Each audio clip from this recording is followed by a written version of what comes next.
রাধে রাধে ভক্ত বন্ধুরা, কুড্ডু বাবুর আরো একটা ভিডিওতে তোমাদের সকলকে স্বাগত। বন্ধুরা, তোমরা সকলেই দেখেছো গ্রীষ্মকালে কখনো কখনো বা কোনো এক বিশেষ দিনে ভগবানকে ফলের রাজা আম দিয়ে সাজানো হয়।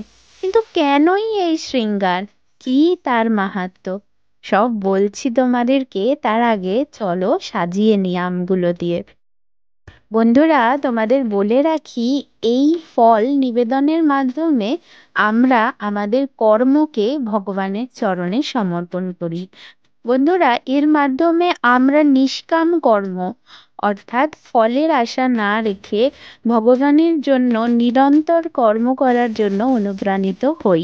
আম যেহেতু ফলের রাজা এবং ভগবানের খুবই প্রিয়, তাই আম নিবেদনের মাধ্যমেই আমরা আমাদের কর্মের ফল ভগবানের চরণে নিবেদনের একটা প্র্যাকটিস করে থাকি। কোথাও কোথাও 6,000 7,000 আমও নিবেদন করা হয় ভগবানকে। কিন্তু আমি তো পতিত, অত আম সংগ্রহ করতে আমি পারিনি। যতটা পেরেছি তাই দিয়েই সাজালাম।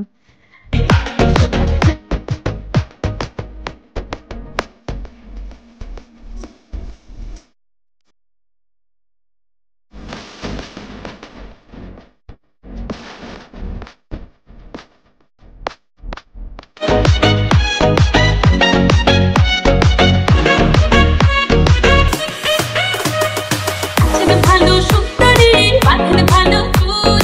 নাচেন ভালো সুন্দরী, বাঁধেন ভালো চুল। হেলিয়া দুলিয়া পড়ে, একবার হেলিয়া দুলিয়া পড়ে, রঙে সরের ফুল পালা। হেলিয়া দুলিয়া পড়ে, রঙে সরের ফুল দাঁড়ি। চলো সোহাগ চাঁদ পদমী ধ্বনি নাচো তো দেখি। সোহাগ চাঁদ পদমী ধ্বনি নাচো তো দেখি। যা, ভোগটাই আনতে ভুলে গেছে, দেখেছো?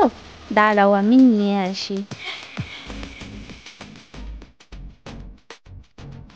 ও বাবা, কত আম!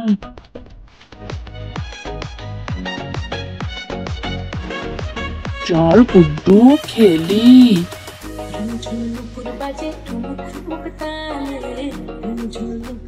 না মতি, এরকম করিস না, মাম্মাম কিন্তু খুব বকবে। আরে আয় না, খুব মজা হবে, দেখ। যাবো বলছিস? দাঁড়া দাঁড়া, আসছি তাহলে। ইয়ে, কি মজা রে, ইয়ে। এই, কি করছো তোমরা? এইরকম কেউ করে? এই সব দুষ্টু মতির জন্যই হয়েছে। যত দুষ্টুমি এই শেখায়। চলো স্নান করে নাও।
তোমাদের কেমন লাগলো তা অবশ্যই কিন্তু কমেন্টে জানিও। আর ভিডিওটা এতটুকুও ভালো লাগলে একটা লাইক করে দিও। এটা তোমাদের জন্য ফ্রি হলেও বেশি বেশি লাইক আমাদের ভিডিও বানাতে অনেক বেশি মোটিভেট করে। আজকের ভিডিওটা এই পর্যন্তই। ফিরবো কুড্ডু বাবুর সাথে আরও একটা ভিডিও নিয়ে। ততক্ষণ সুস্থ থাকো, ভালো থাকো। রাধে রাধে।